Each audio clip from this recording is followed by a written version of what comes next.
Who wants them gone? Wick wants them gone. I'm Austin. And I'm Cloud. This is We Watch.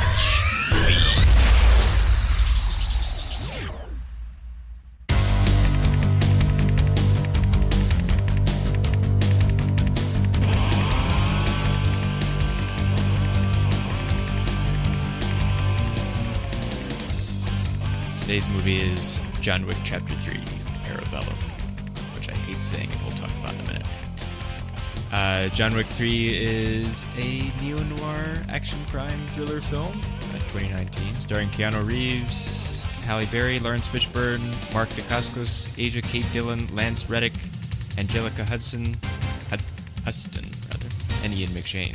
Again, Ian McShane. There he is. Having a plot synopsis. Now the high table is after John Wick, so he has to pretty much kill everybody that's trying to kill him. Again. So he can go and talk to some people about getting them to stop hunting him down. And they're like, yeah, do this. And he's like, but I don't want to.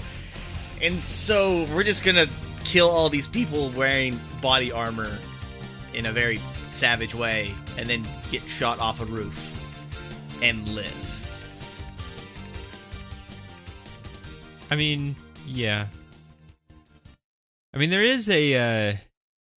Well, I think it started in the second one, which we probably discussed it. I didn't re-listen to that episode, but I feel like there's just with like that bit at the end there, a difference in the. Like they're so careful to make you can like track every gunshot and like you could theoretically do like pretty much everything that they do, but there's two things in this that make it much more of a like, yeah, we're just doing like stuff now just to be cool. That you probably like that they disappear in front of each other in the train station really bothered me because like now they're just doing like you could only do that because you're doing it with it like you're just taking them out of the camera. Like, if you were really standing there, it wouldn't work. And that's different from the look at us doing impressive fight choreography and gun work and stuff that we've had prior to this. And his back is at least broken, if nothing else, because, like, he hits in the middle of his back on that fire escape on the way down. And which I guess is supposed to break the fall, because he didn't just fall, like, break 10 stories right to the ground, in which case he should be, like, splattered everywhere, but he's got to be like way more, which maybe I guess there is a let's break him a little more every time that he has to come back with, because there has been sort of an escalation like that before, although he gets hit pretty hard by cars a bunch of times even in the first one, but he's really beat up and he's just barely crawling along to like barely sit up and have watch his videos of dead wife cliche moment that begins and ends the film. So it's it doesn't quite end it. We come like back to it in the last third and then proceed on. But I didn't like the like magic trick kind of stuff that they were pulling this time. One of the things I found interesting was supposed to be like we have like these modern day ninjas and they're in the scene, but they're so well camouflaged with their environment that you don't see them until they move. And I'm like, this is really awesome and I like how this works, but realistically, how many of these guys do you have? What all do they have to wear to match their environment? Because like they do it real fast. Because there's like a group of people and they're moving. So like when they go to like the gypsy looking lady, like I can understand that one more because there's fewer of them and they move through less space. At least when they're doing like, oh, we're hiding and now we're going to assassinate someone and now we move on to the next room. Yeah, but whenever they go for the pseudo homeless people. Like the little group that's ran by Fishburne. Well, that one is fine. It's just the train station that's the one that. I'm not talking about the train station. Bothers me for a number of reasons. I'm not even talking about that. I'm talking about like them being involved in their environment because they do it almost constantly, and they're like, oh, well, I'm going to do this, and now I'm going to, like, fade back into the wall. Like, if you do that, how are you getting to this point over here? Your back is against the wall. Like, at least with the actual, we're disappearing in a crowd, it's not like I'm camouflaged so you can't see me, I'm invisible. It's, I'm shifting through the crowd, and you can't see me because I'm doing it so quickly. That's why he's behind him. He didn't teleport or do magic. It's supposed to be like I know how to become invisible because you're paying more attention to these people. You lost eye contact, and now doesn't he cross the line of people though? Isn't it the same guy? There's like he's standing over there behind the like boss guy, and then he's standing behind John on the other side of the line of school kids or whatever. Like, that's when it bothers me, because it's like, you crossed a line of people, like, and then John does it at the end of the scene. Yeah. Which bothered me, too. But, like, the train station, like, several people get killed in, like, full view of everyone, and there's no panic, just no one cares. Like, it just doesn't matter to anyone that just, like, several people get knifed, like, in the open. It's not, like, really sneaky or anything. It's New York. And, well, yeah, but still, it's like, there's kids around. Like, I thought at first, like, oh, wait, did they, like, take over the entire, like, all of these people are fake or something at first, but then... Kind of like in the second movie when he just like snaps his fingers and like everybody in the park just freezes. Like, wait a minute. But it's not that, because then there are things that let us know that there's a lot of regular people. And I don't think they have like that many kids like on the payroll or anything either. But it really was just like murder happens in Grand Central Station. Like, we don't have a headline because no one noticed. It was just a little odd, because mostly when they fight in the nightclub in where I don't even remember where, other desert country that's not Morocco, because that's this one. Like, people kind of panic, like, as they walk by and shoot each other, and nobody panics. Just nobody panics at all. Also, I understand there are other elements, but it bothered me a little bit that the, which it's only on Wikipedia, but the neo-noir thing is there just because they go to Casablanca. But there are other, because like, people consider Reservoir Dogs a neo-noir and various other things that I'm not sure exactly what the rules are. Personally, I've always seen it as it needs to be a level of futuristic. No, that's a different thing. Otherwise, what's the Neo? The Neo just he's means not in the Matrix. We didn't make this in the 40s, because like the original noir films are things that you think of, things like Casablanca and the various other hard-boiled detective movies, guys wearing hats, and Maltese Falcon is another one. Various things of that kind. I don't know. I feel like that's kind of like a cop-out. Like, oh, you can only call it if it's in the 40s or well, I mean, that's the film noir really? period. And so then once it's outside that period where it's people making it in a modern context, then it becomes neo, which is a weird term anyway, because the neo is like a Greek thing and noir is a French thing. And so they're just mixing languages.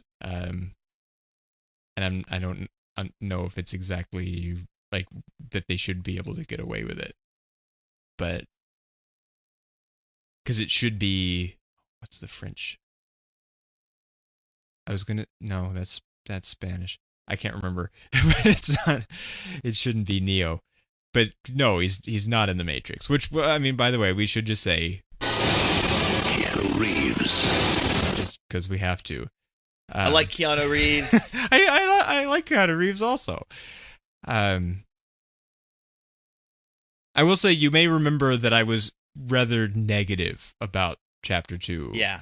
I'm not so negative about this one. Like, there are things like the full view of everyone, and that we're doing magic tricks now, and that he should probably be dead. Well, but overall, I'm much more appreciative. Even though this one should technically be poisoned by 2, because it's only happening because of the circumstances in 2 that I didn't really approve of.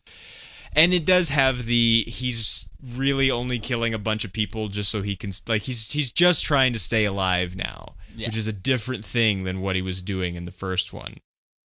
Which I understand that it's a really not tedious. It might also be tedious. I don't know, but that's not what I mean. A tenuous argument that like revenge killing is better than self-preservation killing, which seems to be maybe the argument that I have made.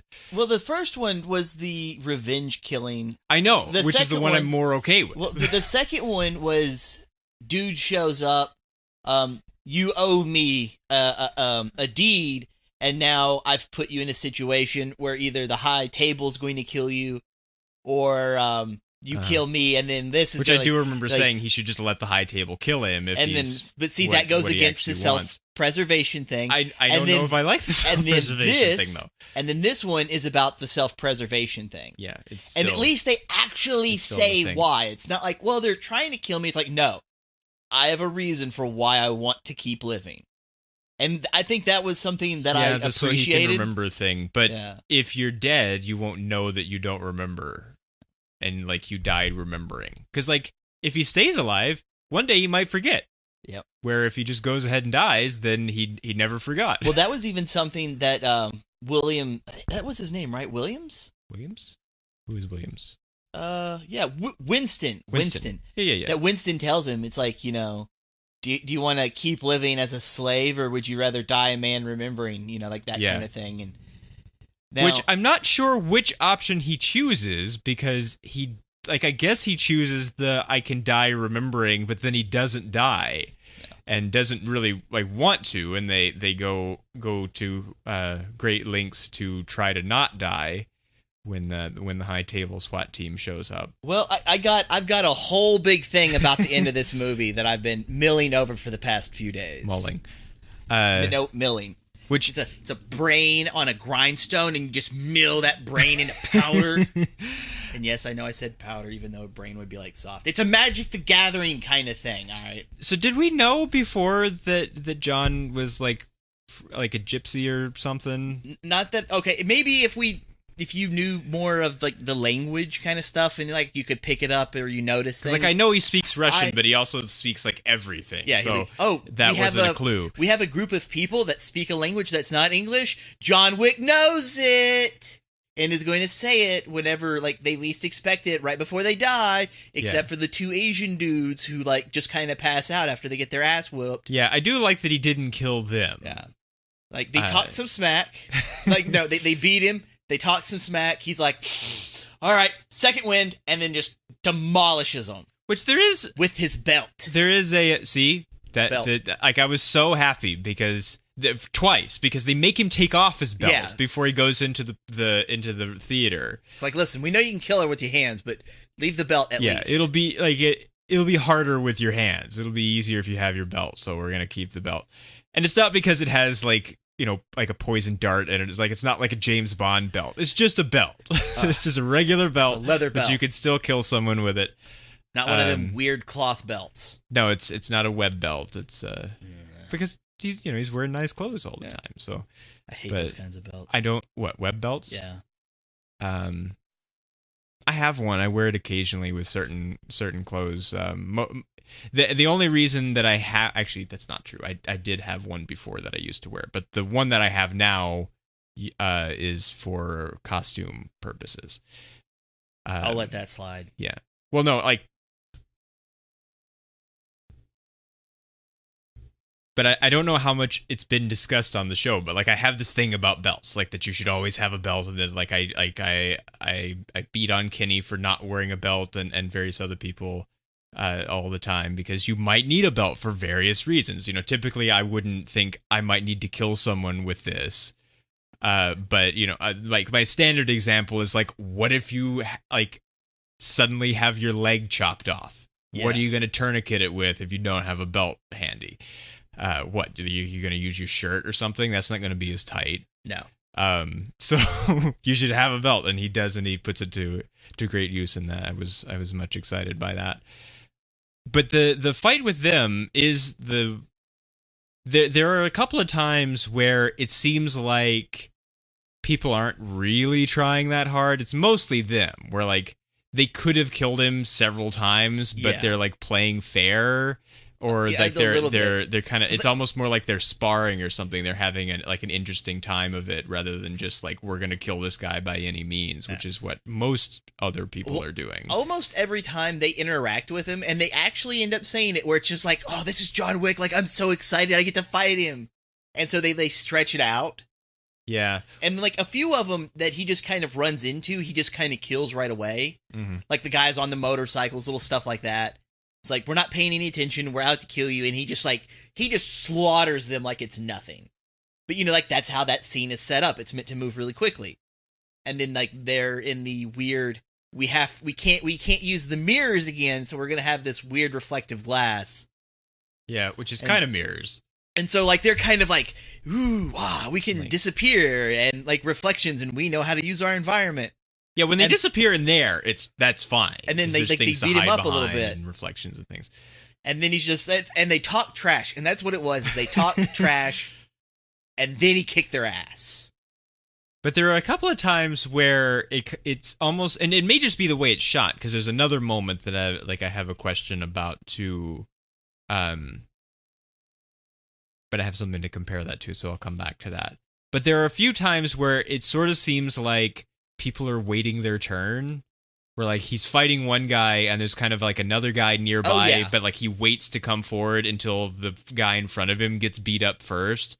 And so like he doesn't get ganged up on very much. It's like, it's almost like video gamey, where it's just this one comes through the door and you fight it, and then the next one comes through the door. It's odd. It doesn't really seem like what goes on all the time and what might go on. I understand it's hard for two people to fight one person because you're getting in each other's way and stuff, but it just felt kind of like he could have died before now if just like 3 or 4 of these people had stepped up at the same time, because he's only got 2 hands, and so he can't hold off that many knives. Well, I would say the only real scene that I had a problem with dealing with that type of thing is whenever he's surrounded by the motorcycles. Yeah, the motorcycles, they did it in that. They did it a little bit in like the antique shop earlier, which that I really like that scene. Yeah, that's a really good fight scene. Well, I think the issue with that is he doesn't actually kill anyone until the end of the scene. It's like, I'm going to punch you a few times, I'll stab you in the arm, and then like you're going to fall down, and that's when this guy shows up around the corner, and he's trying to shoot, so I throw this knife at him, and he drops that, now I got to kick you back in the head. And then like this person's going to show up, and so I'm going to have to run over here. And it's like you're chasing one dude. The building's not huge. Yeah. Why are y'all so thinly spread? And then when y'all show up, you'll get your ass kicked immediately, and then you're not killed until towards the end of it. And then he's like, oh, I'm actually going to stick a knife in your head this time. Hey, I'm going to shoot you in the mouth. Yeah. You know, like I'm going to do this stuff, and now it's the end of the scene. I just finished killing everybody. Now, I do like the fact that they, like, the groups of people, like the different groups of assassins, not like the individuals per group, but it's like, hey, we're with this organization, and there's Wick, but these guys are chasing them. I'm not going to do anything until after they're dead. I do like that, because it kind of shows the whole, how the different organizations have to treat one another. Because what happens if like, the Chinese group does kill him? Well, they get the money. And then like the Swedes show up and try to take it. You know, like, no, like they're going to get killed too, because now they're getting like they should just step down, like don't try to steal it, kind of thing. I mean, wait for someone to fail and then step in. It is sort of hard to tell the doctor guy says they'll know that I told you where the medicine was, which seems unlikely that they would know, like exactly know, or that they would be able to prove it, because they don't have just like cameras or microphones in every room, it doesn't seem, which that did kind of bother me, the way that scene ends, because it's like, oh, well, they would know that I told you where the medicine was, so you're going to have to shoot me, but they're not going to know that we staged the shooting to cover up that we knew they would know that I told you where the medicine was. So the like what the high table knows seems like really variant and non. I don't think it's so non-provable. much what they know. I think it's what they can understand. Because none of them are really connected. It's just we're random figures who are associated with a position called the High Table. And then, well, we're supposed to enforce these rules, but if we don't know, we can only speculate. Because, like, I can understand, like, what he says about they're not going to believe that I did stop at that specific hour point. I can, whenever he says that and he sits down because he's going to get shot, like they're going to stage it. Because, Wick does finish himself off. So, obviously, we know that Wick can do it himself. He just has to have the tools to do it. So, the being shot twice, I do kind of like that. I just don't like the excuse for the medicine. Because you could just, like, slap some of the bottles around, maybe knock a few on the floor, and then just, like, take one completely instead of just taking a few. Yeah. And it would look more like, I did this, and I stole this, and I shot the dude twice, but it didn't really matter, because what's he going to do? He's just an old man. Well, if you take 4 and put it back on the shelf, how are they even going to know you took any medicine at all? Do they keep an inventory of his medicine? Like, who's going to know? Who's going to look at these books? I don't know. I don't know that there's even any reason to suppose they would know that he took medicine, except that they would think, well, he probably should be in more pain right now, or some vagary that would still be equally as unprovable. So just the mechanics of them knowing the rules and like who would follow the rules and all that, just which I like. The best thing besides the how they produce the action about these movies is that they built this like secret world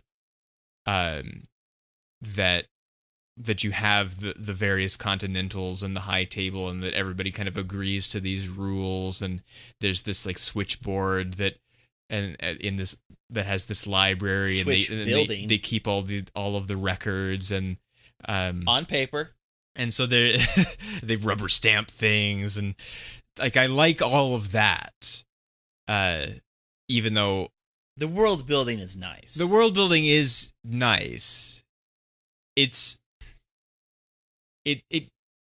I'm not sure how much I like that suddenly there are things that we don't know about. Like, it seems like what do they call them?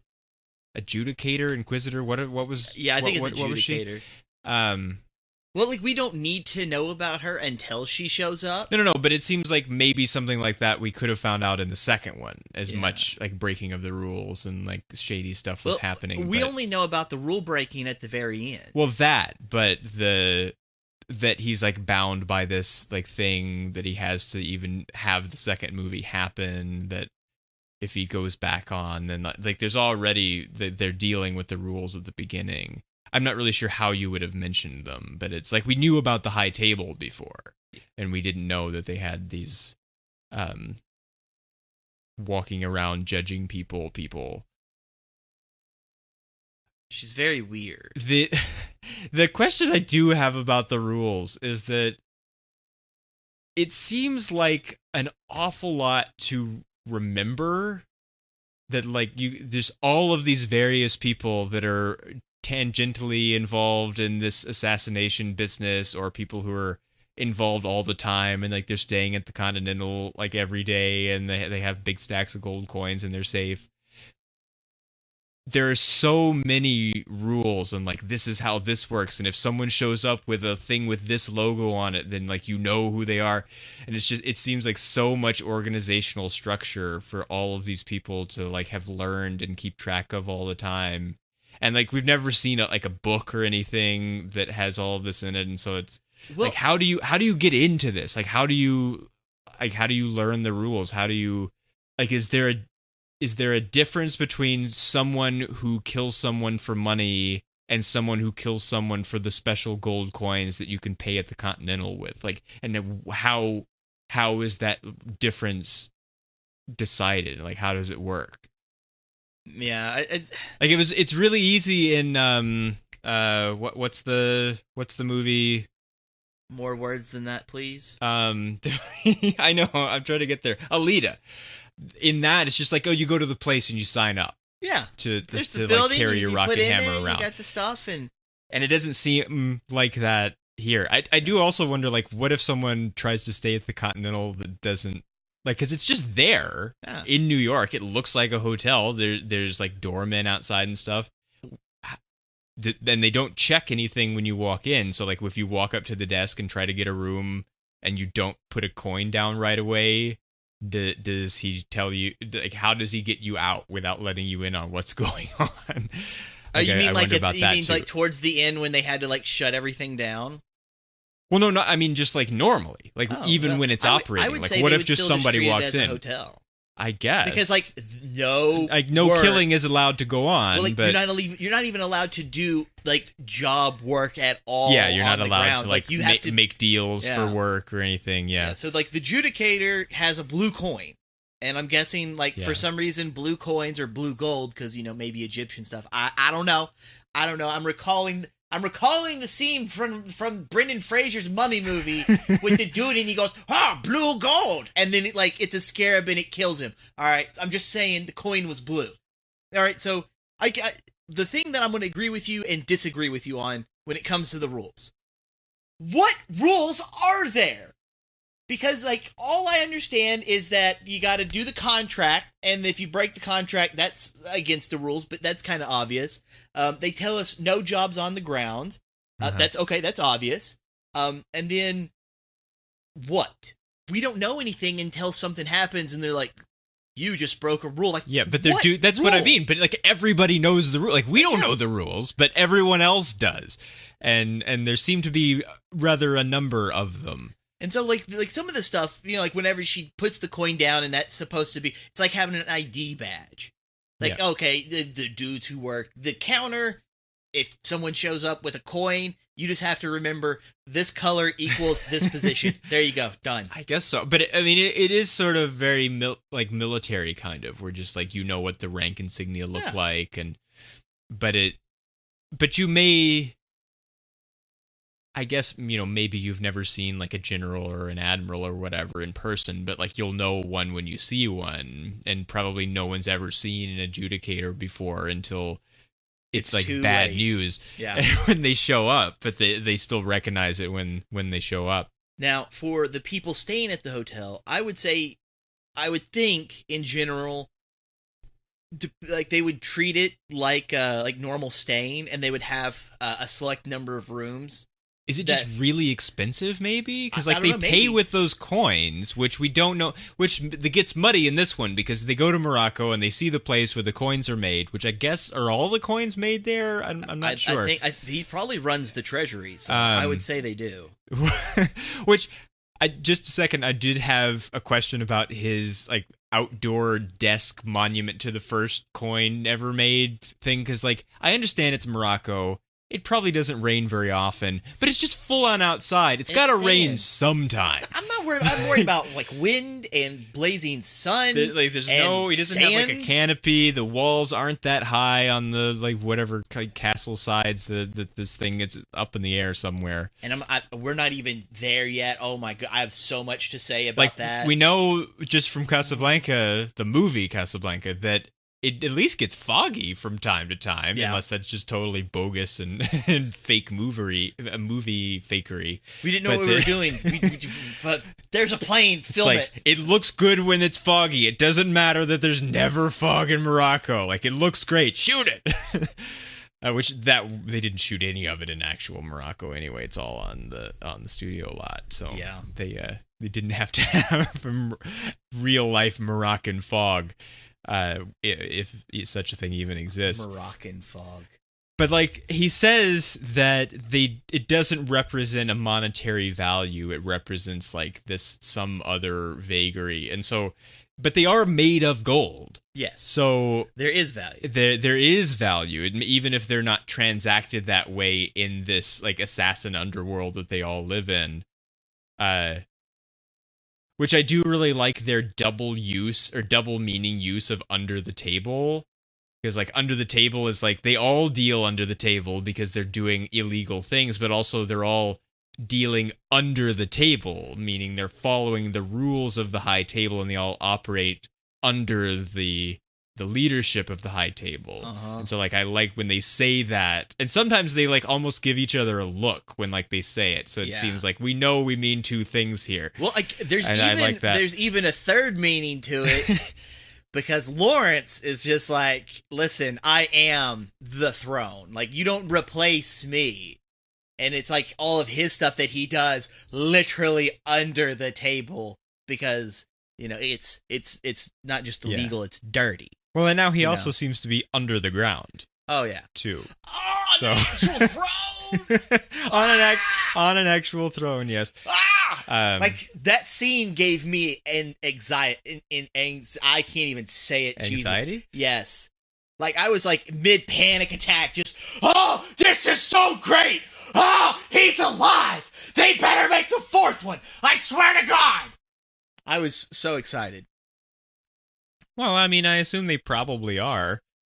Well, should this we one jump to the is ending? successful enough. Well, the fourth one's already got a release date. Oh, well. Yeah, the fifth Avatar movie has a release date, too. Yeah, well, so that's also James Cameron, and therefore, I mean, you can't trust it. Well, no, you can't trust, but you can't trust anything. Avatar 5 straight to DVD. There's Blu-ray. No way. I mean, there's no way. He'll probably die. He'll probably die before he It doesn't even matter gets to if write 2, 3, and 4 lose like $500 million each, which they probably will, because depending on what they cost, but because who even cares anymore at this point? It's been 11 years by the time the next one comes out. He's gonna put him out. Like he said, he doesn't do anything. He has spent almost as much time as he's been a director not directing anything, because he's still making these movies that have yet to even start to shoot. Like it's really insane. But half as long, but still a very long time. I guess when you make $1 billion on a movie basically by yourself, and the one before that also did, you don't have to do very much unless you want to. Yeah. So, but the whatever that big chunk of gold that these coins actually are is worth, maybe it's just very expensive to stay at the Continental if you pay an ordinary money. And so it's just unlikely that very many people will. Like, if they ask for a room and then they are told the price, they probably don't pay for a room. And so maybe it's like self-limiting. But then I guess maybe if you happen to have a whole lot of money on you, then... Because they don't seem... Like, I don't see a credit card machine. Like, I feel like you're paying cash if you walk into the Continental. Well, I have a feeling... Because you got to think about it... Like, if you want to look at it in money, you got to think about it in money. Because everybody's still got to get paid. And gold coins are not going to buy groceries, or pay for your rent, or pay for the liquor in the bar. Yeah, and so, I mean, there does seem to be like they can't just you can't take that to the bank. Like, you have to, like, they must be melting them down or something in order to transact them in or like they have some sort of fencing operation where, but somehow it's got to turn into money. It's like Bitcoin. Like, it's really hard to get it to turn into real money. So there's got to be some way where it gets back into the normal economy so that they can buy the liquor for the bar, or John can buy his house or whatever. I don't actually think the coins themselves are actual currency. Like, I really don't. Like, not like normal currency like we would use actual cash for. Because, like, in the first movie, let's think of the Russians. The Russians are going to have their operations, and they actually had cash in the vault. They did. They also had a bunch, like a stack of coins, too. They had the coins, but I'm thinking that's going to be the kind of the thing. It's like, you're going to have, I guess you would say, like, your leader of said organization. Like the Gypsy woman, like Halle Berry. Like, you're going to have, like, these people who are the very top. And then only a portion of the gold is what gets cycled through, and then the rest of the work is what pulls in the actual cash. So let's say... Well, I feel like the Russians are being ordinary gangsters in addition to the assassination business. I'm using that as the example. I'm sure they're making money that way. Well, I'm saying, like, that's the example. Like, here you go. I have this cash. I'm the boss dude. I have the cash. And you can bring me your gold coins, and I can trade you the gold coins for the money. Uh-huh. So, like, you earn the gold coins by working, and then you trade in the gold coins for actual cash. And so there would be, like, more cycling that way compared to having to pay with gold. We needed everything. A John Wick universe Gringotts or something. Yes. Like, we need to understand how this how this turns into real money. Like, I understand, like, quite a bit about the United States economy, and this John Wick shit is blowing my mind. All right, like, I'm trying to figure this out. It does seem... I mean, maybe it is that other people stay at the Continentals, and, like, that's where the operation money comes from. I don't really know. You know, like, but why not both? It could be. I mean, there are hard shell tacos. I want some soft shell tacos. We got normal people. We got hit men and women. Like, why not both? I mean, when you walk into the Continental, a lot of people look like they're in the assassination business. Like, they're wearing leather, and like they have extreme haircuts. And I want one guy to look like Michael Douglas from Falling Down. He just looks that would be so amazing. I mean, also hilarious. I really just want like actual like current age Michael Douglas to appear in like the fourth movie just as his Falling Down character. Oh my God. Like his briefcase, which was open, is now nothing but gold coins. Well, no. Like, he's a regular guy. He anchors it as a regular. I mean, that would be even better. He's just like, there. Like, he doesn't even have to talk. Like, he's just sitting on one of the leather chairs in the lobby of the Continental when whoever walks by. I want his briefcase. He's still got his same glasses, like a bagged lunch and a banana. I want that. And his high and tight. Yeah, it's. Oh, that'd be great. Yeah. What's the name of like the fake Burger King that he goes into? I can't remember. It's something like really dumb with like a clown mascot or something. But I don't even remember. I just remember he pulls out a gun. If there's like a New York branch of that. We stopped serving breakfast. I still got like 6 minutes. That's my favorite scene. Like, I love Falling Down. It's in the fishbowl. We'll get to it one day. But like that scene is like probably my favorite scene. It's such a good scene. Like, I love Michael Douglas just in general. Like, he's one of my favorite parts of the Ant-Man movies. Like, I'm so happy to see him. I was happy to see him in the end of Endgame, even though he doesn't speak. Like, wait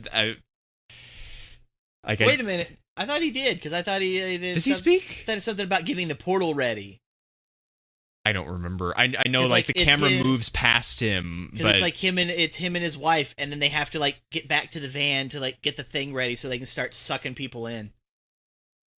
I don't remember why. I'd have to see it again. I don't think so.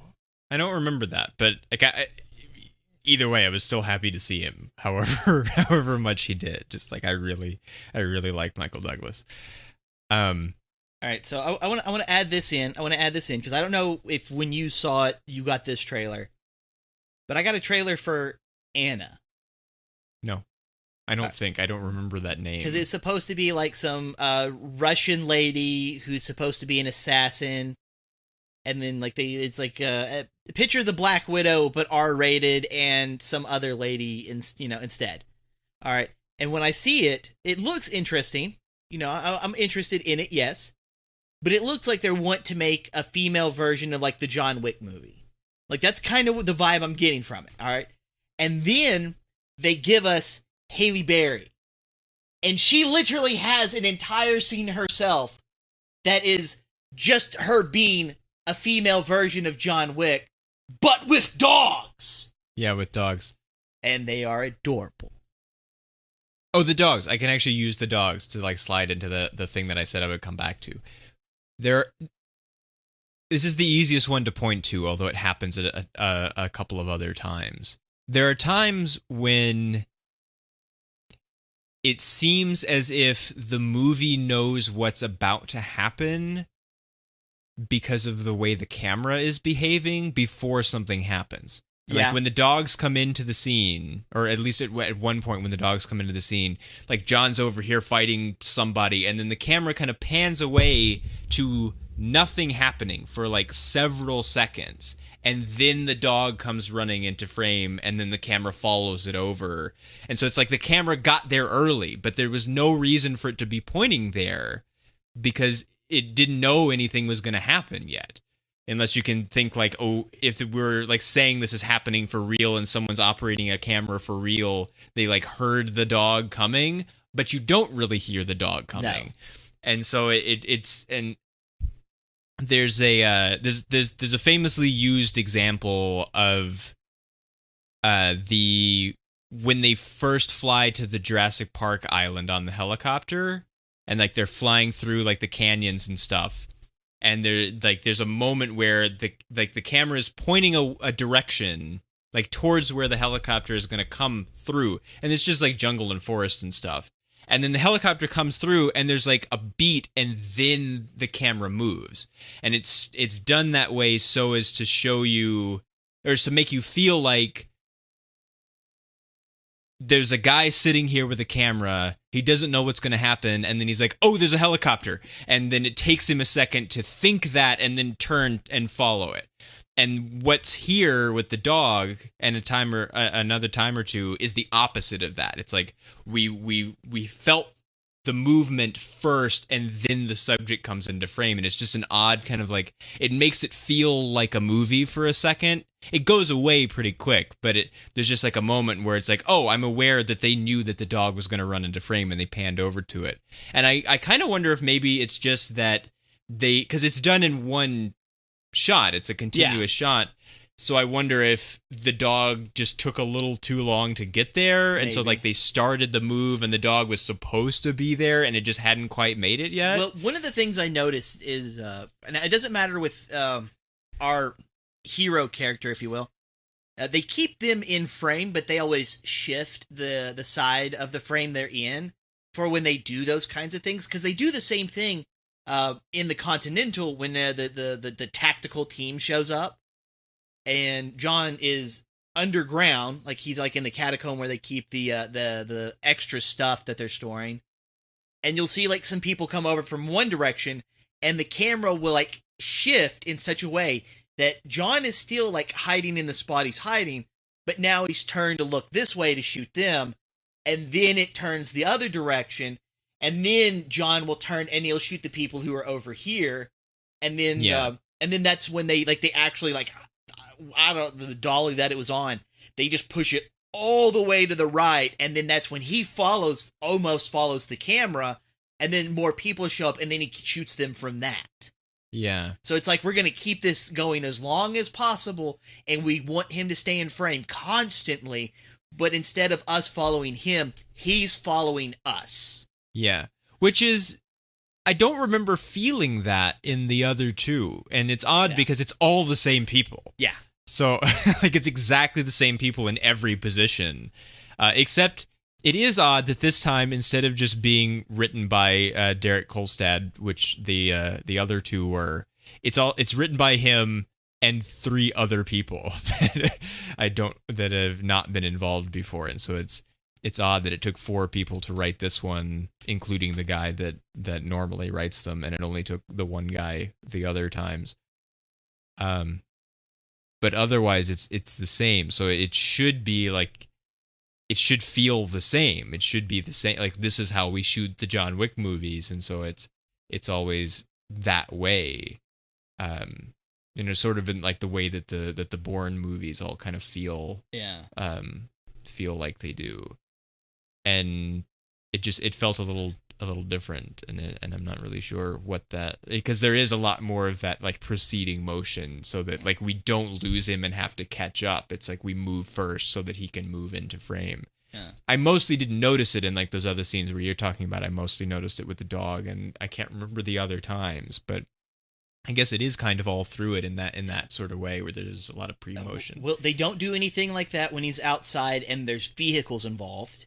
No, it doesn't happen then, no. It doesn't happen with the no-named characters. And when I say no-named, like whenever the ninjas show up and then like appear from like the middle of a wall and kill people and stuff like that, like it doesn't happen with any of that. It only seems to happen whenever there's a fight involving Wick, and then it'll do it to him. It did it a little bit to Lance's character. Is his name Karen? The groundskeeper, the black guy who works the counter? The concierge. The concierge, yeah, him. I think Karen or Charon? They only say it once. Yeah. in this movie, and they've never said it before that I remember. I don't remember him ever even having his name spoken at any point. Well, It was really fun that he gets stuff to do this time. Yes. And his name is Lance. His actual real name is Lance. Yeah, so Lance I'll just Reddick, call him which Lance from now on. I always like him. Yeah. Anyway, too. He's always really, really nice whenever he shows up. Okay, so I don't know exactly how to feel about when he goes and sees the Gypsy People, so I'm kind of ignoring it a little bit for the review. I don't like the whole I have to go here to go here to go here to see this person to hopefully see this person just to end up right back where I got, and I'll explain this whenever I talk about the very last scene, and this also includes the gunfight in the Continental, because I almost feel like a lot of these scenes, as awesome as they are, were pointless. Because, I want to see the Elder. Well, why do you want to see the Elder? I want to be forgiven. What happens if you just killed him? Well, you really can't, because I am just worn down and I'm half dead, and I think this is the whole point of why no one seems to find him, because he's living in the desert where no one can ever get to him, kind of thing. But because it loops us back around to what we get in the end, why did it exist? I feel like it's a story point that led nowhere for no real reason, because from what I see from the rest of the movies, like 1 into what happens into 2, into what the, I guess you'd say, first third of this one, to the last third, like that middle portion is just like, but why? We could have put something else here and still got the same end result. Well, and it is another case of the how do people know the things that they know? Yeah. Because it's like, just like walk into the desert until you die and he'll know and he'll find you. It's like, but how? How does he know? Yeah, like how you know? Like, it's like if he wants to find you, he will. Like, no, yeah, either he'll find you or he won't. Like, there's going to be a random dude with a camel who's walking by. Yeah, which happens. We're not talking like this isn't a dice roll, man. Like, there's not probability involved. Like, come on. There's a dude with a camel who just so happened to find me. Like, this is dumb. It's interesting and fun to watch, but when you think about it, it's kind of dumb. Yeah. Whenever they go to, whenever he goes to the Continental that's in Casablanca stuff, and he's like, hey, I need help, and you owe me, and I'm going to use the same thing that happened to me in the second movie. Yeah. But don't worry, you only have to help get me there. That's about it. And then she's just like, just buckles up and is like, well, let's do this. And puts body armor on her dogs. And I'm like, okay, well, that is adorable. And these dogs are cool, and I want them to do some stuff. But you would kind of think that the people there, witnessing Wick and Haley and these 2 dogs, like, you have 2 assassins, and one of these assassins has trained murder dogs. Uh-huh. Why is the murder dog wearing armor? Why is no one checking the murder dog for armor? Just for style. We checked the people. The people don't have anything on them. But the murder dogs, no one's good. Like, the murder dogs don't have guns. Like, they don't have hands. What do you know it? I'm going to shoot the dog. Why did he shoot the dog? Like, it's to teach her a lesson. Like, what kind of lesson? Like, I don't know. She could have this dog. I have no idea what he was on about. She could have this dog literally kill him in his sleep because she's not there to tell the dog not to do it. Are you a dumbass? You're not teaching anybody a lesson out of... You can't just pull a turd and throw it into the wind and go, did you learn anything? You can't do it. And that's what he did. The only difference is it wasn't a turd, it was a bullet. It hit the dog, and then the dude got shot in the knee for it. Did he learn his lesson? I fucking hope he did. Not to shoot the dog. I do really wonder why the deal is still on, since they, didn't kill him, but they killed everyone else and they shot him up, and he didn't get to keep the dog. No. It's like they made the deal, and then they shoot everyone, and then he still wanders out into the desert, and the guy is still like, yeah, I guess I'll show up and save you, and then make a deal with you, and I will take your wedding ring finger, and... But see, that's why I wanted. That's why I want the next one, because I want him to kill the Elder and get his ring back. What's the bowling pin thing on the other side of the table for? I kind of feel like he's supposed to You can't do it. You can't do it though. You can't hold it with both hands and cut off your finger on the hand that you're holding. Like you can't. Like I understand normally it's the like I'm going to chisel the nose on the Sphinx kind of tools. Like it's a chisel and a hammer type thing. But he doesn't need both. He can't possibly use both. No one steps forward to help him cut off his finger, and he just goes and just slams it in with just the chisel. Well, okay. See, the thing is behind him over towards the corner, there's one of the servants. Yeah. And so could he say, like, can you help me with this? And the guy would do it, and he just does it? I would expect that would be the objective, if you will. Like, here's the two tools. The servant is going to hold the blade, and you have to be the hammer that cuts the finger off with, you smack it. And Wick's just like, full Monty, and then just does it with the wedge. Like, he just full Monty's it, and then the dude's like, well, get the hot metal thingy so we can stop the bleeding, and now you get a bath. But I want Wick to kill the Elder, and I want him to get his ring back. I don't like that he puts on the suit from the first movie, though, because like the suit that he had that he got in 2 is like his special armor suit. Yeah. Which seems like he might still need. Well, I think it's still supposed to be a special armor suit, but it's just designed to look like his original. Because I want to say the first movie one was what he would wear when he would work before he retired. Yeah, but it wasn't an armor suit, though. Well, not the original one, no. Yeah. But like this one probably is, just because, they introduced magic armor suit in the second movie. Yeah, which I guess was a little... I probably complained about it then. I can't remember. You did. So, like, they just keep adding magical elements that I don't approve of. That's not actually magic, and we know it. We're just saying it. It's not magic, but it might as... Like, for the purposes of the movie, it might as well be. Because you can't make a suit like that. And they're not in the future or something. Like, they're in what seems to be actual life. There's just this whole secret underground. And so they now because like the SWAT team guys, it's like, oh well, like the bullets just kind of bounce off in a really extreme way, but at least it looks like they're wearing armor. We're wearing like super thick armor. They're not just wearing a suit. Wick is having to shoot us in the neck and then like pulling our visors up and shooting us in the face. And back to the Haley Berry bit. One of the things I do love is she keeps talking like she mentions, well, you don't just see people running around shooting other people in the head. And then when she's having to shoot people, she doesn't shoot them in the head until because she'll shoot them here and she'll shoot them there, and they're still alive. And then she has to shoot them in the head, and then it like cuts over, and here's Wick, and Wick's just like headshot, like grapple a little bit, headshot, and just like, well, it's proven to be quite effective and requires less ammunition. So continue the headshots, please.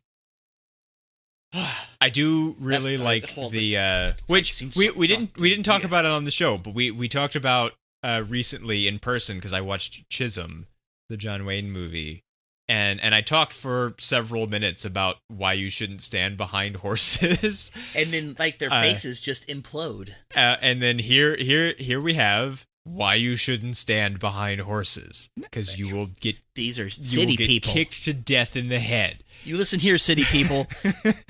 Don't stand behind horses. Yeah, I mean, and I understand, like, it's not their fault, really. Like, he's kind of, like, making them stand behind horses and then slapping the horses so that they get kicked to death in the head. And, but, like, I do like the using, like, I don't have any weapons. Here's these handy-dandy horses that I can just use. And, like, it's not gonna hurt the horses to kick someone in the head. No.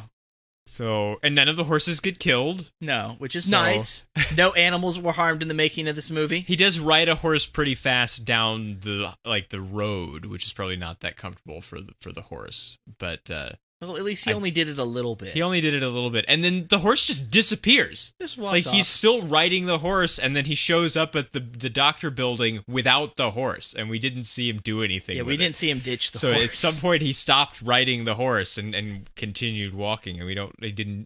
Maybe it's just like stashed around like the side, but then he never has it again. So.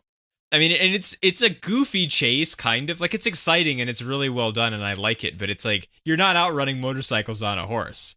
So, yeah. Like, there's several moments towards the beginning of the chase where, the motorcycles are coming, and we cut to the horse, and he's riding the horse, and we cut to the motorcycles, and they're, like, continuously shifting the way that vehicles and movies do, and then we cut to him, and he's riding the horse, and it's like, he's not gonna get away. Like, this is not where, like, this is totally useless tension. This is not not going to get away. Speed. Like, It's he's not going to have if to this jump a horse building. goes below 55, it's like we're dead already. Like there's no, it's not happening. Like, no, this horse is dead already. This horse is dead already. Yeah. Well, he's on the, he's riding his horse.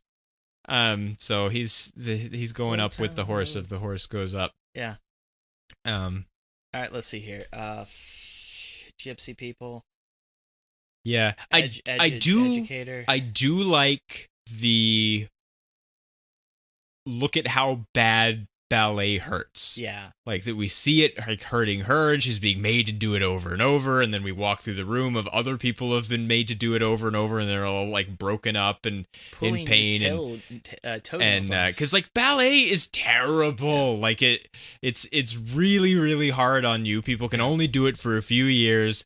I don't particularly enjoy watching it, and so like I sort of wish it would just kind of go away. Because like it doesn't seem to be of much artistic value to me, and it's like really hurting people to do. Well, People complain about football, like at least football's exciting to watch if you can get over that they're like having car accidents all the time from like a brain trauma perspective. But it's just like, outside of that, it's the same. like, It's basically the same. Like football is not art. People are killing themselves doing ballet, and no one cares. And the gypsy madam, she's probably not a gypsy. I'm just saying it because it's an easy way to like tag her.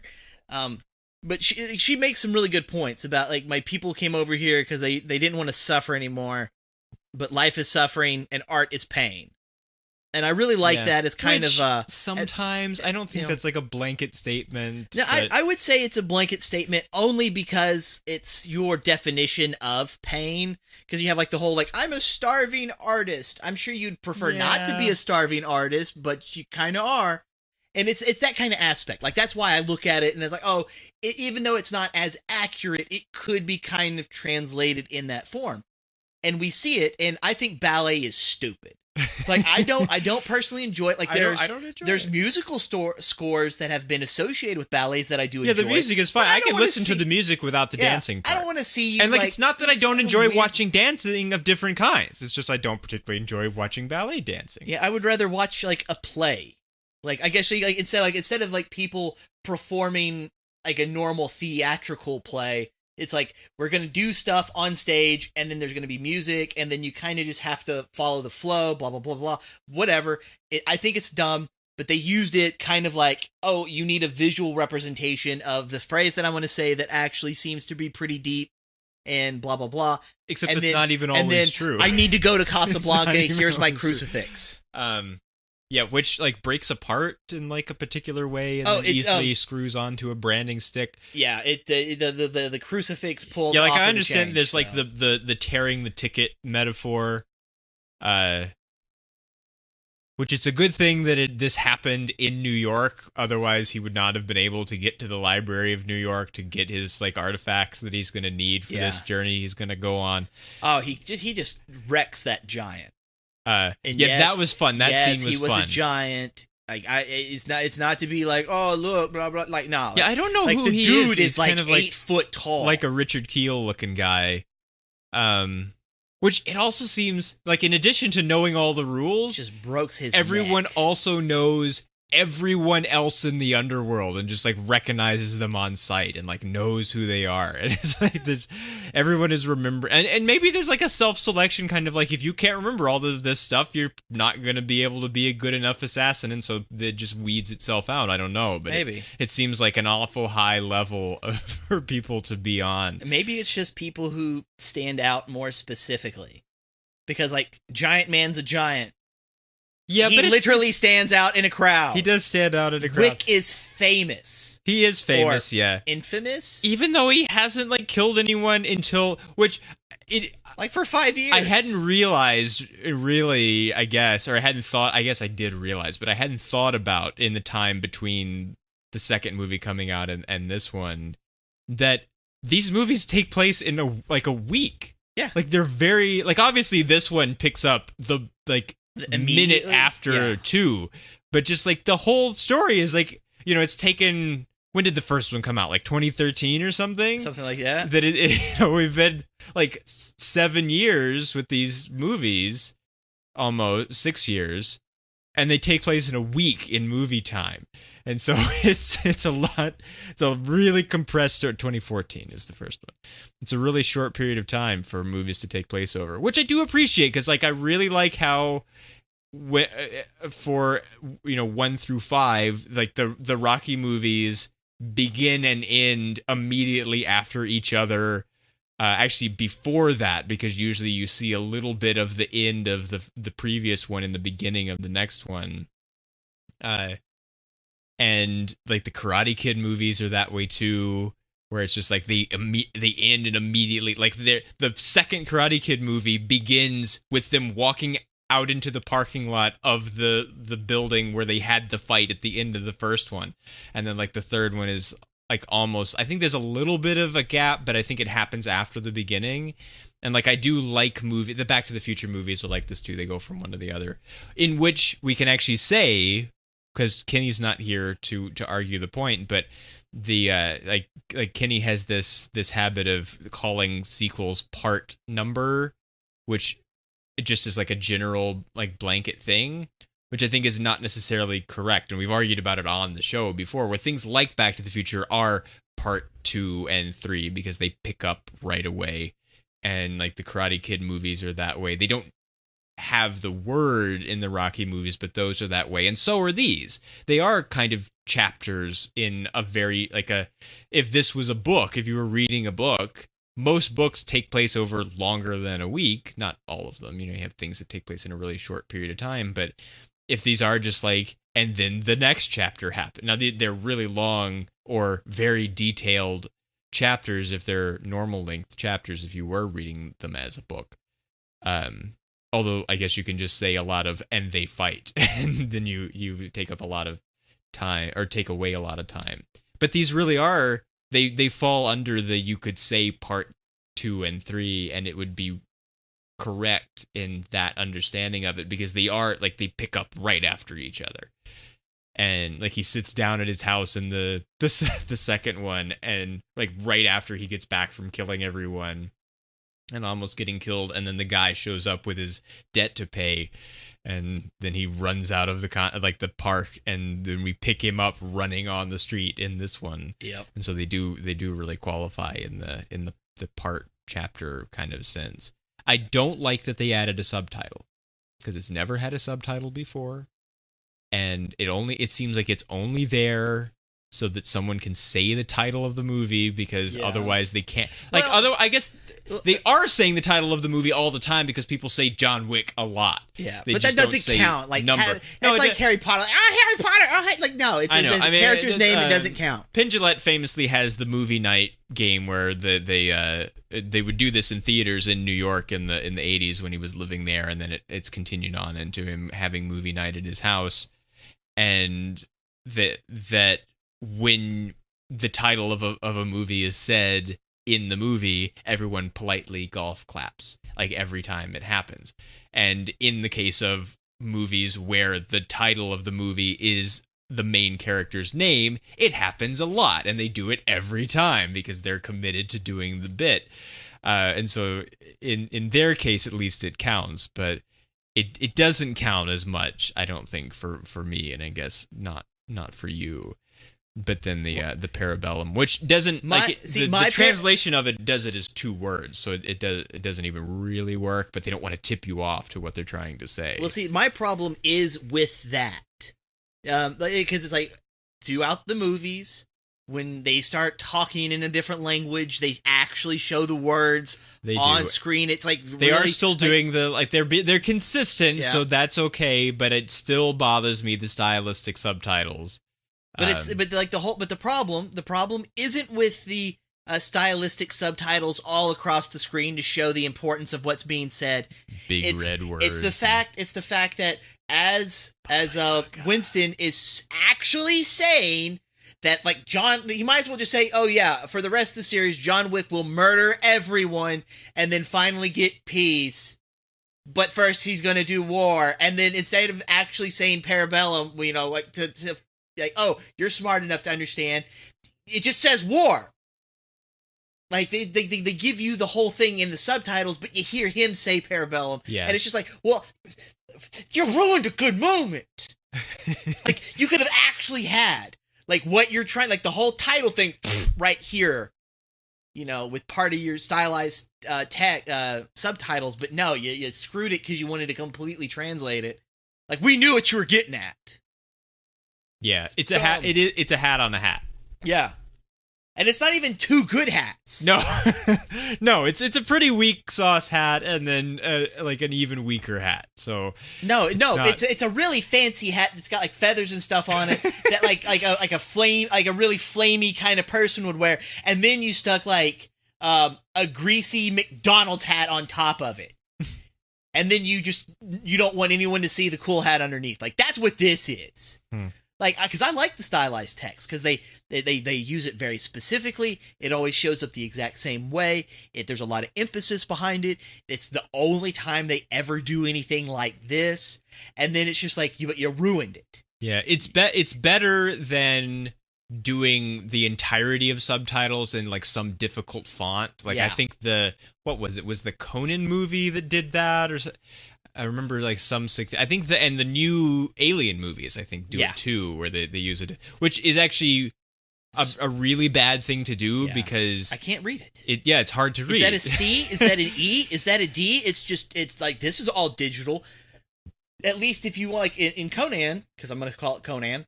Yeah, I'm not. If that, at least make it large enough so I can understand what this writing is, because it's supposed to look barbaric or whatever, but no, I can't read it. Stop it. I used to make the distinction where Conan is the barbarian and Conan is like the redhead guy on television that used to write for The Simpsons, but like, you know, Robert A. Howard said it's Conan, it's not Conan. He's dead now, but like he said that's what it is.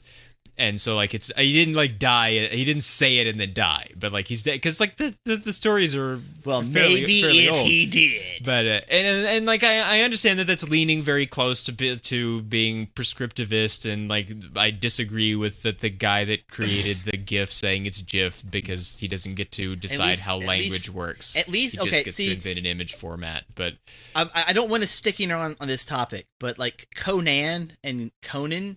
They're spelled the same. And so, like, I'll normally let stuff like that slide. Because as long as you can pronounce it the way it's spelled, I'm more lenient. I understand that it's supposed to be pronounced a certain way, but if you're not part of it, if you're not as knowledgeable in it, and someone was just to say, oh, you know, Conan, it's like, oh, like Conan O'Brien? No, like Conan the Barbarian. Like, you mean Conan? And or the Destroyer. Yeah, it's like, okay, well, we're just doing that because that's what people remember. If they would have pushed it harder back when this was a thing, then maybe it wouldn't be an issue. But they didn't. Yeah. But I think it's only Conan because of Arnold's accent, maybe. I'm not sure how much other people... I haven't seen those movies in a very long time. I don't remember how many people say his name that way. And I don't think they really said it in the new one, which neither of us especially liked. I don't think, at least as I remember it. It's a really detailed description of the book, but he doesn't know where it's filed or shelved in the library. Like, he has to ask. Yeah. Which I think it's maybe fine. It moves around when like new books come in, things get moved around. But that's why I didn't have a problem with it, because he was very specific, and then she could just give it to him because, you know, like you said, new books go, books come. I don't know how long it's been. You might have to move some shelves for a renovation. Was there since he put it there long enough. I mean, we don't get watches videos of dead wife cliche because there's no time for that, and we've already dealt with that. But we do have a lingering moment where he looks at the photograph before he puts it back in the book. So because it's a remember. little bit something that we have to remember, because it's going to be important that he remembers in a little while. So, like, in case you forgot, it wasn't just about the dog. It's because the dog was a metaphor for his wife. Sort of. So, they should have just left the dog. If they would have stole the car, it would have been fine. But they killed the dog too, like an idiot. All right, so don't kill the dog. One of the things, I don't remember the name of the organization that Lawrence Fishburne ran, like the homeless people, because I think it was like the network or something, maybe. Like we do pigeon stuff. Yeah. But from what I understand, or from between 2 and 3, is that they normally do not operate as assassins. They operate like an information gathering group that is armed. They're Mirror's Edge with pigeons. Yeah. And so what I'm thinking about is like, why would any of the rules from the high table apply to them? Because they apply to everyone, apparently. Because, like, if you're aware of the rules, you're covered by the rules, and you're subject to the rules.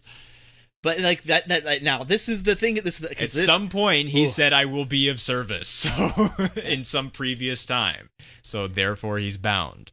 Is there, like, a big book at the headquarters or something with, like, everybody's bloody thumbprint on it that they agreed to the rules? I don't know. But the way that this seems to work is that his organization is like their own independent thing, and they sell information, and that's how they get their money. All right? So, the educator, she shows up, and she's talking about it, and he's like, I'm the king. I am the throne. You cannot replace me. Because everybody else, all these other organizations, like the hotels and these groups, seem to be replaceable. Like they're on the payroll for the high table, and he's like, we're not. You can't just put someone in my spot, because I am the spot. And I really like that, because then they go and they kill him, right?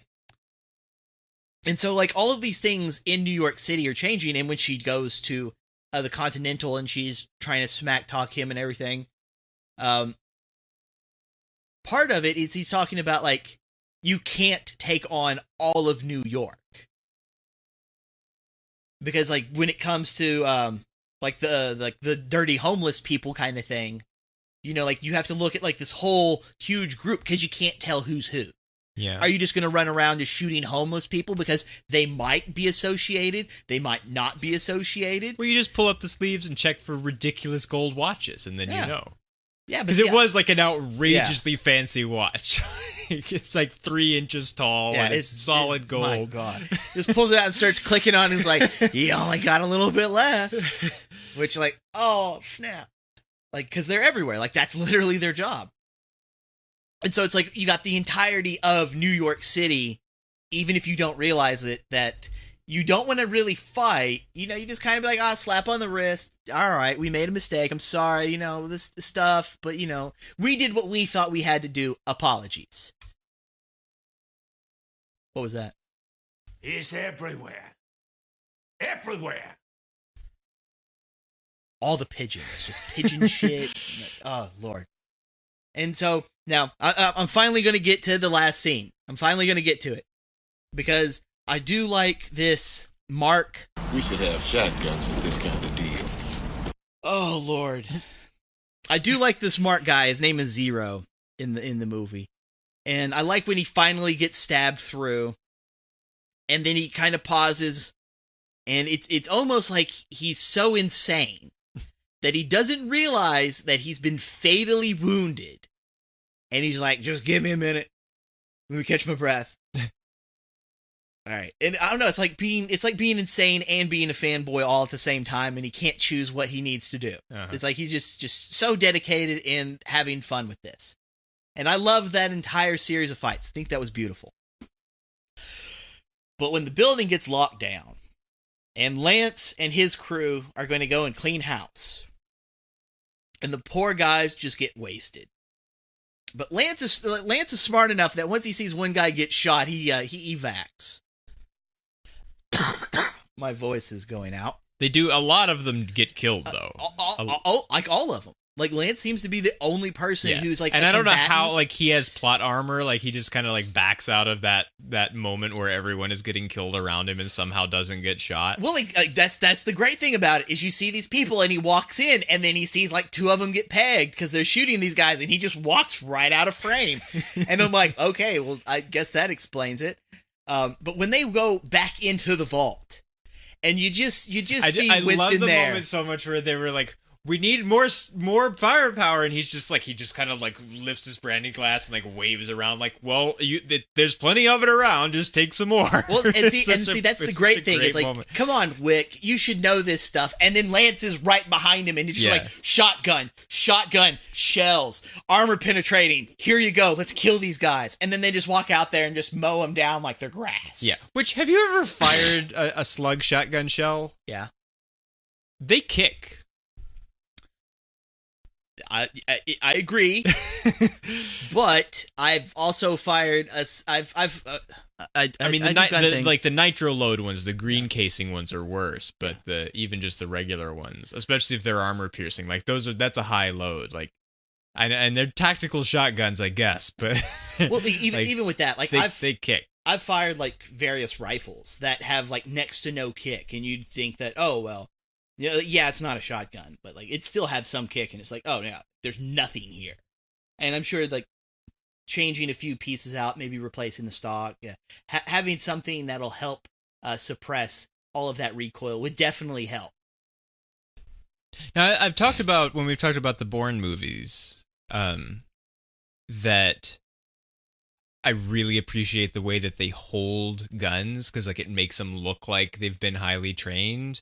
In like an immediately recognizable way. Like it looks like, oh, you're used to holding guns in a different way than people in a lot of movies that are supposed to be used to holding guns are.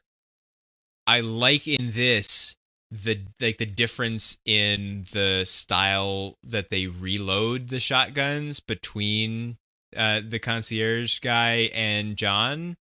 Where just like they have like different ways of doing it.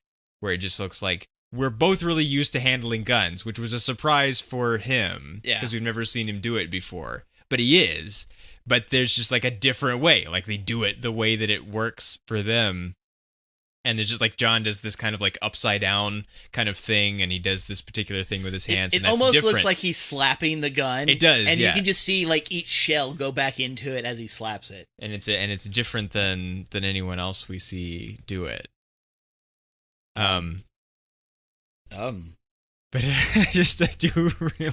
I really like where he's just like, I like him that he's present in the scene or not the scene, but in the sequence several times. We keep coming back to him, and he's just kind of like sitting there, and like he answers the phone and hangs up the phone, and which is just like, do you really think it? He's just like, I'm hanging up the phone. Like we're not even negotiating this. We're not playing this game. No, stop. And especially he's like, because like the kill count for Team Table was doing pretty good, and then they hit a snag, and then they were just getting like, oh, this is a shotgun slug straight to your helmet, and it blew your helmet just through your face.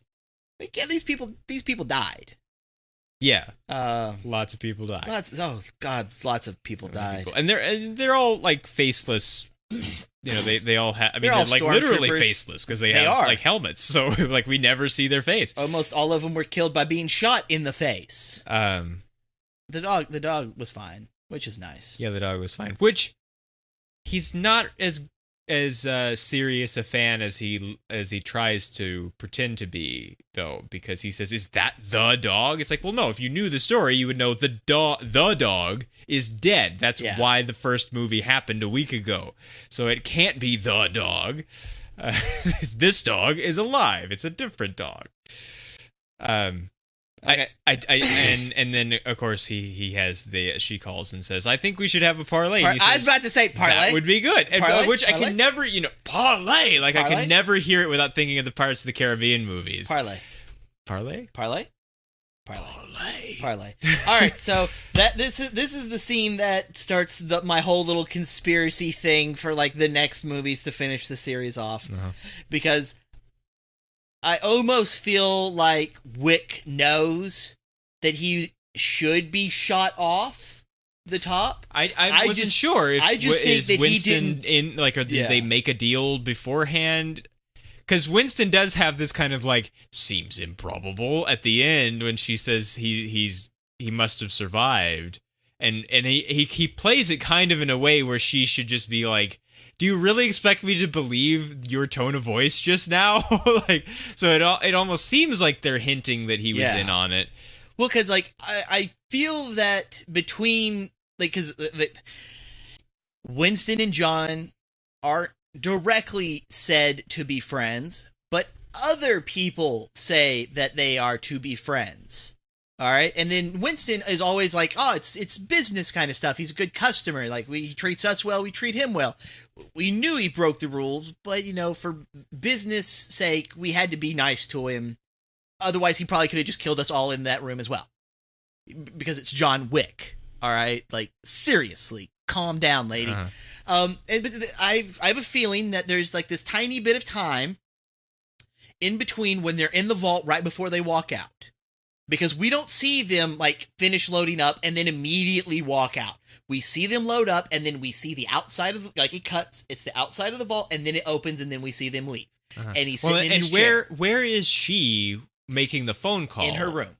And in the hotel? In the hotel. Okay. She is in the hotel. She doesn't have in that her room, far to go. Because she said, what room, like, was it? Yeah, she's like, 217. Yeah, 217. Which she says in such a way, like, it's really prominent. Yeah. The way she says that. So it's like, is that the room? Like, are we supposed to know that room? Is that like the room John stayed in before? Or I can't remember if it's significant, but she says it in a way as if to say, this is significant that this is my room. She doesn't just say, I'll be in my room. She puts a flag on it. She puts a flag on it. It's a very specific number. Does anyone remember what the 217 in any of the other movies or something stands for? Please tell us. Because, like, 247 is the room number from The Shining. Yeah. Which is the supposedly...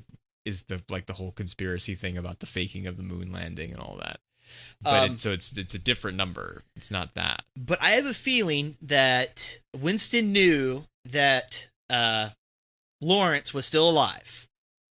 Because, like, there's probably still tons of homeless people around, secretly spreading... Maybe a carrier pigeon for all I know. All right? There's still people who work at the hotel. Yeah. I'm sure concierge Lance Man would be able to keep it quiet. And I have a feeling that John knew he was going to be shot off because, all right, we already know, because before the fighting even started, we already know that the hotel is no longer sacred ground. Yeah, they put a big stamp in the. They put a big stamp. It's done. It's now a hot spot. So, thinking on the grounds of, well, we don't like the high table. We want the high table dead. They're causing us problems. We want them gone. Who wants them gone? Wick wants them gone. Winston wants them gone, and then Lawrence wants them gone. What would be a better way than to find out that Lawrence is still alive? He can rescue Wick because, Wick is the Baba Yaga, so he can't die. And then Winston can just pretend that he's killing Wick to reinstate the hotel, to make the hotel sacred ground again, and then they can use that kind of a little, like a secret meeting ground. Because, like, I tacked you, like, I'm not going to be part of this John Wick business. No, I just want to keep my hotel. I've done this for 40 years. I don't really care about this. I just want to keep my job until I die of old age. Which seems believable, because he says he's been doing it for 40 years. She probably wasn't even born when he started doing this job. It kind of makes sense a little bit, at least. So, all right, Wick, I'm not going to shoot you in the head. I'm not going to shoot you in the arm. I'm going to shoot you in the torso. What are you going to do? You're going to block your head. You are walking. And you're probably wearing a magic suit, so. You are walking to the edge of the building, so we know you're going to fall off. Him falling off and hitting stuff on his way down like that was probably not part of the plan, but he still did it. So I have a feeling that was the whole thing. We are parlaying in this specific area because that's part of the plan. I'm going to pretend to kill you. And then Lawrence, who we just found out is not dead, is going to save you because we are going to work together to kill the High Table. And the Elder, and get your ring back, and I expect this to probably be done either at the end of the 4th or 5th movie. Maybe.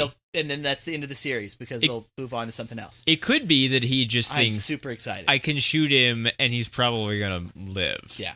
And that there wasn't any plan at all, except that he just thought, this will work out okay for both of us, even though we didn't plan it before. Because he's probably wearing his armor suit. Well, he's wearing his armor suit. It'll just work out.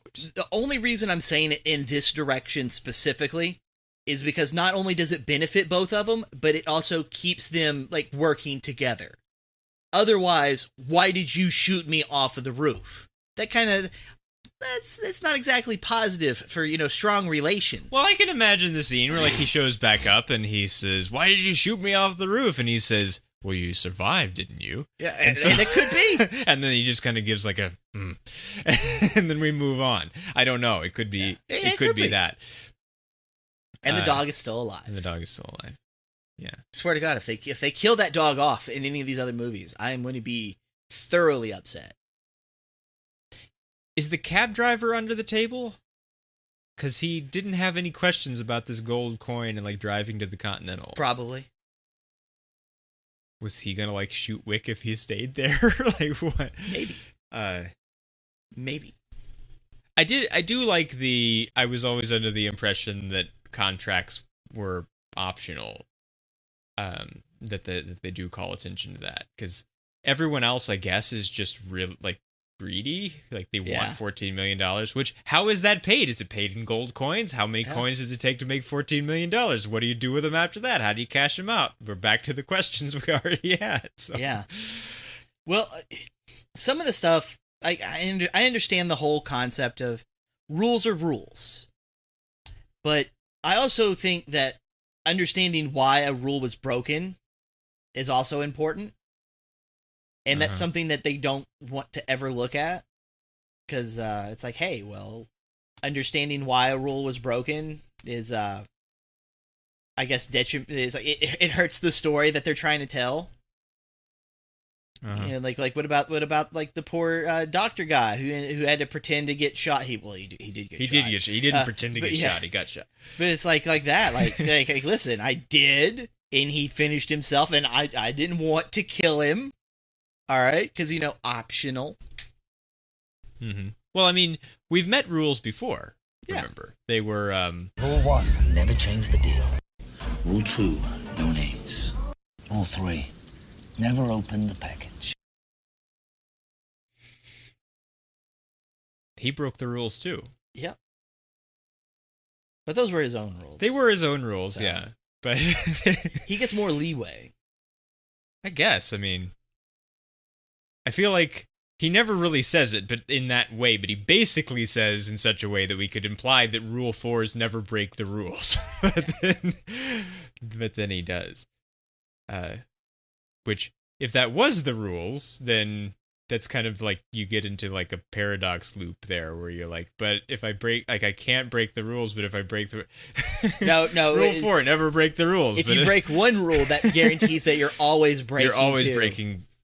Yeah. You're always breaking also Rule 4, so it doesn't quite make a 3 laws of robotics kind of loop, which apparently people have decided is not as like loopy as it supposedly was, that you can kind of get out of it in certain logical ways. I'm not sure if I agree with that or not, but I don't. She does believe him, though, even though he says it in a very unbelievable, like, almost like people saying dumb things on sitcoms, kind of like, he's almost like smiling when he says it, which could be because he really is, like, authentically like, well, I thought he might make it through it. Here's the proof. It's true that it was improbable, but everything about John Wick is improbable, and so here it is. So it could be proof of either version of the conspiracy, or the lack thereof.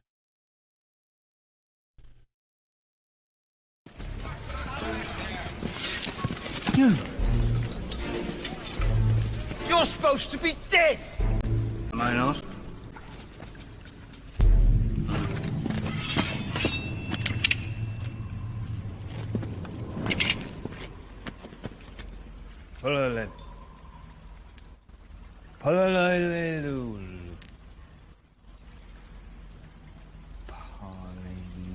Parsnip, sleep, partner. Parlay? That's the one. Parlay! Parlay! Parlay! Down to the depths whatever mutton they thought of parlay!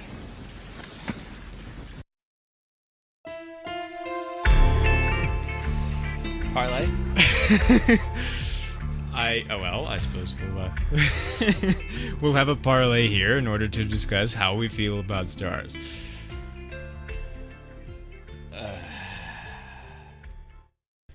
I give it 4. So do I. I give it 4. Like I need to go back through because 1 is definitely 5. This one is. I feel like it was for me. I feel like I dipped into 3 territory or so in the second one. Yeah, I had significant problems. I think that's how it's going to go for me. I have problems, the magic problems. 5, with this one, 3, but it's 4. It's still better. It's better than 2. Oh Lord. Now I give 2. Comparing these, I think there's portions of 2 where it's the story isn't. I guess pointless. It's a more continuously important story. Yeah, and this one's just that scene, that. But scene, I think that the scene. story of 2 are the thing. It's the story that I had problems with, and so that the story continues on is the problem with it. And here, even though some of it doesn't matter, what is there, both that matters and doesn't, I don't have as much problem with. So, all right, so it survives. What I want y'all to do at home is if you have a necklace that has a Jesus on a cross or anything like that. Crucifixes, they call them. Yeah, but make sure you have your Jesus on it too, even if it's imprinted, and you have it on a little chain. And this works better if you're younger. I mean, if you're older, your mom and dad's not going to understand this. And then I want you to wrap the chain around your fist, and then as they sit at a table, just hold it into their face and demand that they take you somewhere. I don't care where. And then just keep that up and just stare as hard at them as you can and just kind of gently shake your fist in place to show that you're straining. He does, and then tell me how that worked out for you. Yes, write to us letters at wwmpod.com or leave a comment on the website or go to the YouTube page, leave a comment there wherever you're consuming this. And wherever you be, drop wherever a comment. You be. Yeah. Or subscribe. Call for parlay and tell us what happened in your fist cross shaking circumstance. Take a photo of it or whatever and else share it with us on Twitter. Have someone else take a photo, because if you're taking a photo, it's going to look really obvious. Yeah. Funny, but still weird. It would be funny. Yeah, it's just you have a cross in one hand and a phone in the other, and really confused parents across from you. I've watched TikTok videos. I expect as much.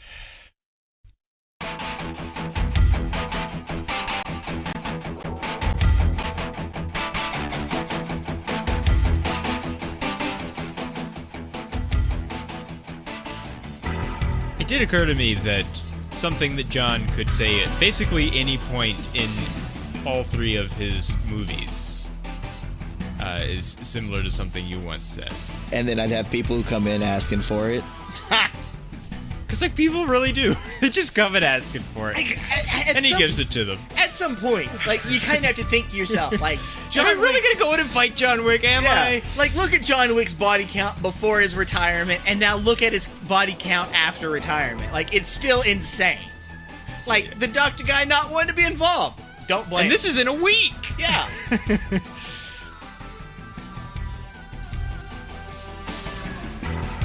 That's all we have to say about John Wick 2. Later.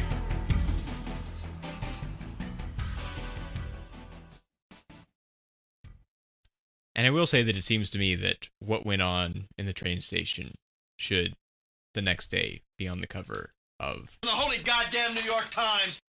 Yeah. Now, honestly, his because they're not teleporting, and it's not magic.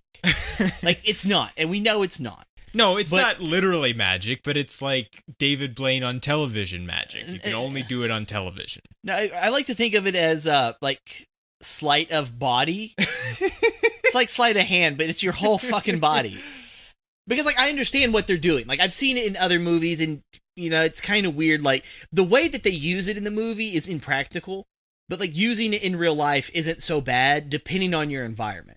Because all it is it's kind of whenever a train is passing or something, and then you see somebody there, and then you can't see them because the train's moving by, and then whenever you see again, they're not there.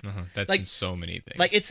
It's kind of just like that. Your line of sight is blocked, and they disappear. They could just jump into the grass or something. I'm gonna hide behind this trash can. It's kind of like that. Or be beside this old lady in a wheelchair, and I can't see them now. But the whole thing of I'm gonna move in such a way, like, because I'm ninja. You all right? told me you stopped putting bombs in old ladies. I lied. Also, This is highly impractical. Yeah. But it's like them, like, kind of appearing behind one another from such a distance. I think that's more of the thing, because, like, later, we get to see the exact same thing. It's just, instead of it being in the train station with people, we happen to have a low light and glass environment. So let me move over here where there's less light and it's black, and then I can just go and just follow that and then appear over here now. Those people, no, they're wrong. But yeah, like I feel like that's really the only part that kind of is like, that's less real than the rest of this movie. yeah. And then he just fucking straight up just stabs that one dude as he's trying to, like, walk out the building. He's like, wait a minute, you're dead. Dead. Yeah.